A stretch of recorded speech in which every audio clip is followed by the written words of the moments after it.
بصوا يا جماعه، في الفيديو دوت مش هيبقى عباره عن تيبس او ازاي تعمل واحد اتنين تلاته وهكذا بس، لا انا هحاول افهمكم بجد ازاي تختار الشغلانه. اللي خدت بالي منه ان في ناس كتير قوي وصل بيها الموضوع ان هو لا لازم ابدا في المجال الفريلانسنج وازاي اشتغل من البيت وهكذا، وفي منهم دخل يدور على افضل منصه يقدر يشتغل عليها، سواء بقى اب وورك، مستقل، فايفر. بلاش فايفر عشان جنسيته. المهم بعد ما قعد يلف على المنصات استقر ان هو اب وورك، ولا ده مش اعلان مدفوع، او يا ريت كان اعلان مدفوع والله. بس المهم دخل عمل البروفايل بتاعه، عمل بروبوزال الاول والتاني والتالت وقدم على الشغلانه دي ودي وديت، وفي الاخر ما لقاش اي شغل ولا حتى العميل بص على البروبوزال بتاعه، هكذا لغايه ما وصل ان الكونكتس بتاعته خلصت. واللي ما يعرفش ايه هي الكونكتس دي، عباره عن عمله افتراضيه اب وورك عاملاها عشان تمنع الناس ان هي تقدم على اي شغلانه حتى لو السكيلز اللي هي الشغلانه طالباها مش موجوده فيهم. فبالتالي لما الكونكس دي تبقى بفلوس هتخلي بالك قوي وانت بتختار الشغلانه. المهم ان الشخص دوت اما لقى الكونكس بتاعته خلصت بقى قدامه اختيارين. اول واحد ان هو يكبر دماغه ويرجع شغله القديم وما يحاولش يطور من نفسه. تاني واحد ان هو يحاول يشتري كونكس تاني ويحاول يقدم على شغل تاني وتالت ورابع.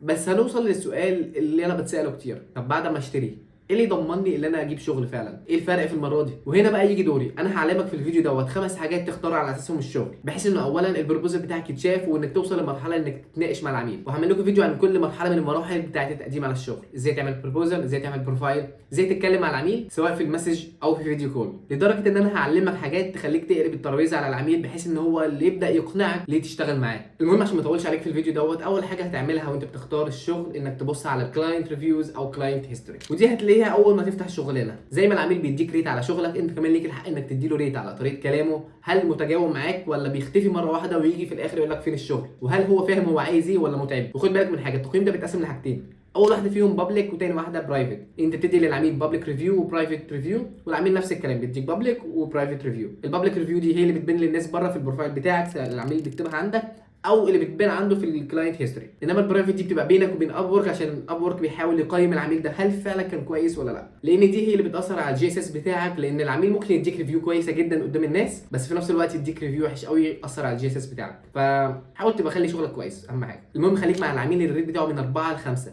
بص هو انت خليك مع الشخص اللي ب5 بس، 4 دي بتبقى في حاله معينه هقولها لك في الخطوه الجايه. المكان التاني اللي هتبص فيه هو الكلاينت ريفيوز. هتبص هتشوف الفريلانسرز اللي اشتغلوا معاه بيقولوا عليه ايه، بيديله تقييم كويس ولا لا، بيقولوا عليه هو ريسبونسيف ولا لا، بيتكلم ولا لا، ولا بيختفي ويرجع بعد شويه. المهم ان انت لازم تقعد تقرا شويه في الريفيوز ديت وتشوف هل الناس بتشكر في العميل ده ولا لا. وركز انه لازم يبقى مكتوب حاجه، ما يكونش واخد 5 ستار ريفيوز ومش مكتوب اي حاجه عنه. ودي مش هقول عليها حاجه وحشه، لكن الافضل انك كده تبقى عارف العميل اللي انت بتتكلم معاه دوت هيبقى اسلوبه عامل ازاي. والعميل اللي بيبقى مكتوب له ريفيوز كتير والفريلانسرز بيكتبوا كل حاجه عنه، ده بيبقى شخص مريح جدا. لان انا كفريلانسر اما بلاقي عميل مريح جدا معايا وشغله كويس جدا معايا بكتب ريفيو عنه، ما بحطش ال5 ستار ريفيوز واسكت. نيجي بقى امتى اختار حد معاه ريفيوز اقل من 5 نجوم؟ اما تلاقي شغلانه فيها كل اللي انت عايزه وتلاقي ان الريفيوز كلها او معظمها كويس جدا وبيتكلموا عنه كويس، بس هو واخد تقييم 4 بس من 5، يبقى اكيد في حاجه. ممكن تلاقي مثلا في الاخر لما تنزل في الريفيوز ان في فريلانسر اداله تقييم وحش جدا بس مش مدي سبب مثلا، او هتلاقي مثلا فريلانسر ادى السبب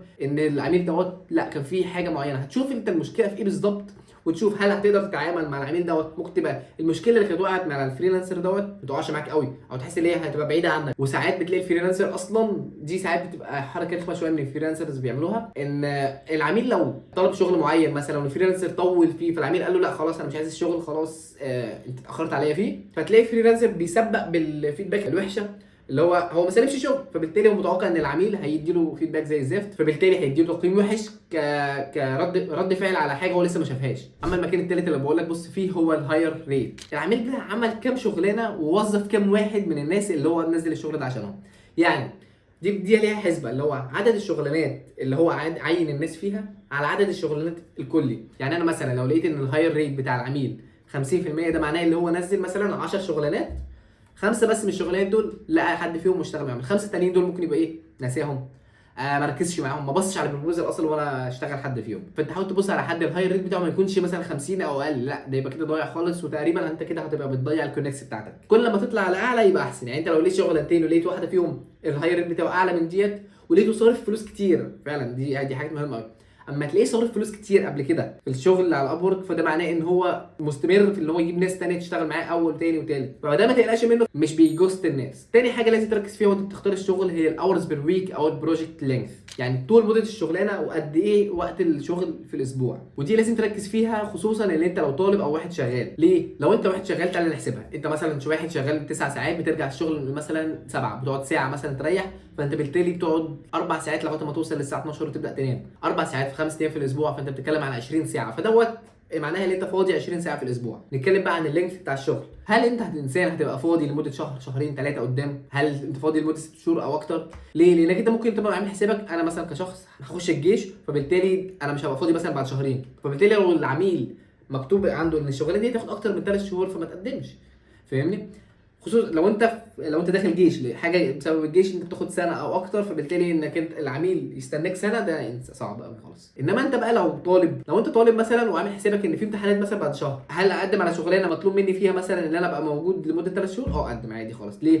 لان انت مثلا لما بتقدم على شغلانه وتشتغل مع العميل لمده شهر، ممكن تتفق معاه على ان انت تخلصوا كميه كبيره من الشغل قبل الامتحانات، بحيث برضو لازم تتفق مع العميل في نص الشغلانه بعد ما تتعودوا على بعض شويه.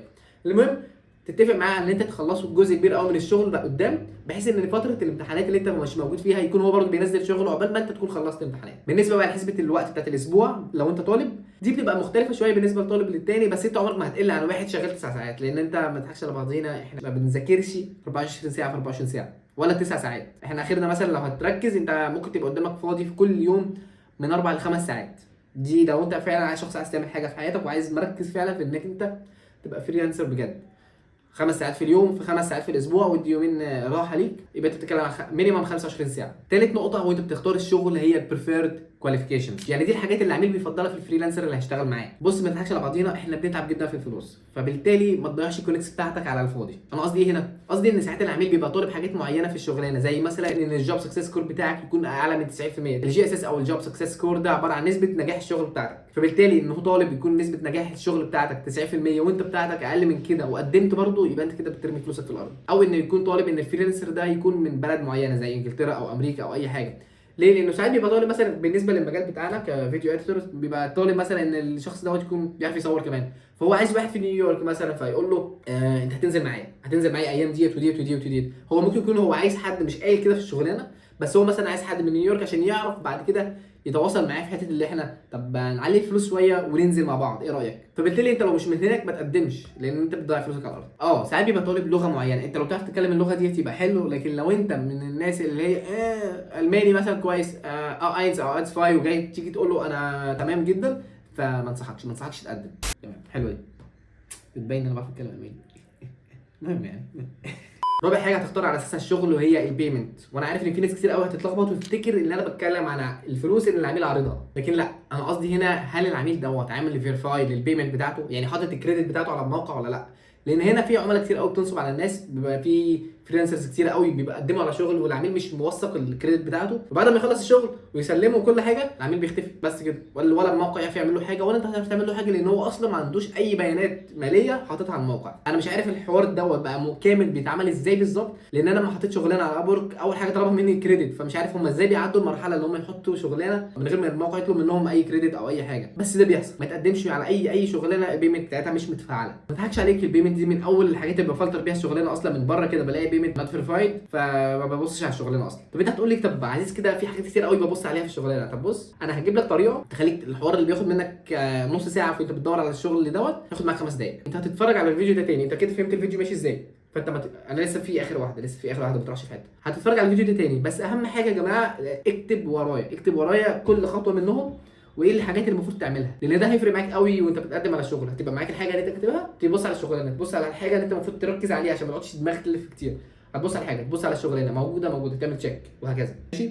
خامس حاجه خالص وهي الكونكتس، وانت بتختار الشغل لازم تركز فيهم، وانا عارف ان دي اول حاجه بتركزوا فيها اصلا، بس معلش ركز فيها بعد ما تلاقي الحاجات دي كلها، لانك انت ممكن تلاقي ان شغلانه واخده مثلا 6 كونكتس 4 كونكتس او حاجه عاليه مثلا، وفي الاخر خالص ايه ده لا انا هسيبها، بس تلاقي في الاخر ان الشغلانه دي فعلا فيها كل حاجه انت عايزها، فساعتها طب ما ادفع، ما عنديش مشكله، ما انا كده لو اتقبلت الكونكس دي مش هتروح عليا، هاخدها وكمان هاخد شغل زياده. انا فاكر ايامي اما هي كانت 4 و6 و2 وحاجات جميله كده خالص. دلوقتي لما بصيت على الشغلانات دلوقتي، انا الصراحه بقالي كتير ما قدمتش، لكن لما بصيت على واحده دلوقتي لا في حاجه غلط. الاسعار فعلا بقت غريبه. لقيت 16 ولقيت 12 ولقيت ارقام اللي هو انا الصراحه ما بضحكش عليك، لو ببدا دلوقتي لازم تركز اكتر بكتير جدا في موضوع اللي انت ما تضيعش الكونكت بتاعتك على الفاضي. لان زمان وانا ما كنت شغال، انا مش زمان اللي هو زمان، انا من سنه مثلا، انا بدات من سنتين في المجال. اخر مره قدمت كده تقريبا كانت من 6 شهور حاجه كده، ده اللي انا فاكره.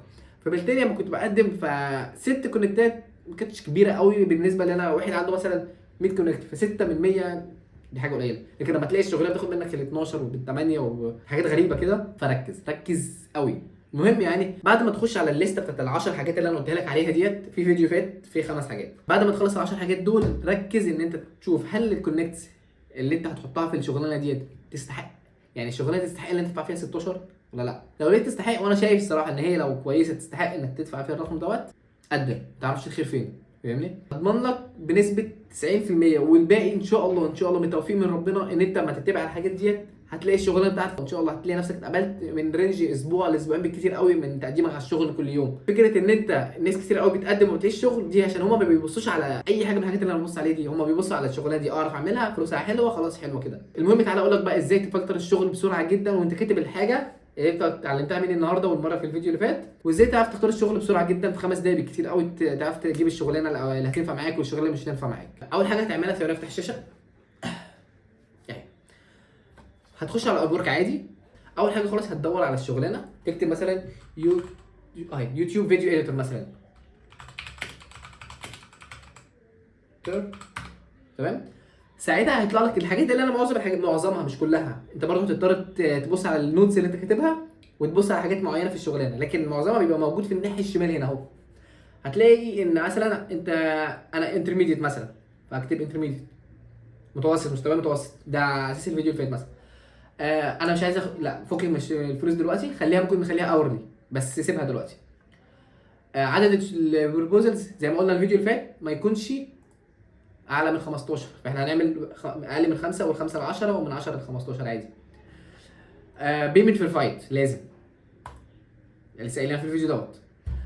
كلاينت هيستوري مش فارق الصراحه، اللوكيشن مش فارق، كلاينت تايم زون مش فارق. بص هو كلاينت تايم زون دوت ان شاء الله ربنا يكرمكم يا جماعه لما تبقى مرفه شويه، هتلاقي ان لا انا ما بحبش اشتغل مع العميل اللي بيصحى وانا بنام وانا جاي انام ويكلمني بالليل وانا لا، فمش هتفرق معانا دلوقتي الصراحه، انا لسه ما وصلتش للمستوى ده. المهم البروجكت لينث مش هتفرق الصراحه. انا بالنسبه لي اي واحد، لو انت مش مختار اي واحد فيهم فهو بالنسبه له مش هيكسكلود الحاجات دي، لا هيحطهم لك كلهم.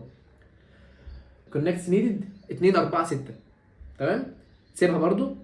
اظن بقيه الحاجه بقى اللي هتبص عليها عندي في النوتس هتلاقيها لسه تبص عليها في الشغلانه. هنا هتبقى انت وفرت على نفسك وقت كبير قوي وانت بتختار الشغلانه، يعني هتبص هنا تمام. الشغلانه ديت كاتب الديسكربشن بتاعه حلو حلو حلو، كل الحاجات دي انت لازم تقراه، لازم تقراه. $20 نص، هو بالنسبه للي هو كاتبه دوت $20 قليل قوي، بس المهم مش حاطط اي بريفرنسز بتاعته ماشي، ما عملش اي انترفيو، ما عملش اي انفايت لاي حد. ال5 ستار ريفيوز في البتاع، بص في 41 ريفيوز ليه 6 يعني بسم الله ما شاء الله، كلها معظمها 5 5 5 5. ده في هنا اقل I did work with all expectation and requirements were communicated up front. لا هو ده كويس. شوف بقى هنا انت فعلا مقدم الشغلانه عجبك سعودي ارابيا، يعني ده سعودي. تقريبا مش عارف ليه، ما اعرفش ليه احنا مرتبطين كعرب بالفلوس القليله، عمري ما شفت واحد بيديني مبلغ كويس الا لما يبقى. المهم يعني دي الطريقه بتاعتي اللي انا بدور بيها على الشغل، والحمد لله كل مره بتصيب. في الفيديو ده اتمنى اكون افدتكم، واكتبوا لي في الكومنتات كل الاسئله بتاعتكم، انا برد على كل كومنت، وفي حاجات منهم كتيره جدا هعمل عنها فيديوهات مخصوصه. عشان بحب انك تعمل لايك للفيديو ده وتعمل لي سبسكرايب وتبعت لي الفيديو دوت لاصحابك اللي عايزين يبقوا فريلانسرز، لان بجد الفيديو دوت الفيديو اديتور اللي معايا اسماء عوض وانا تعبنا فيه جدا، واحنا بنجمع المعلومات وبنعمل له اديت عشان نبعته لكم. فشكرا.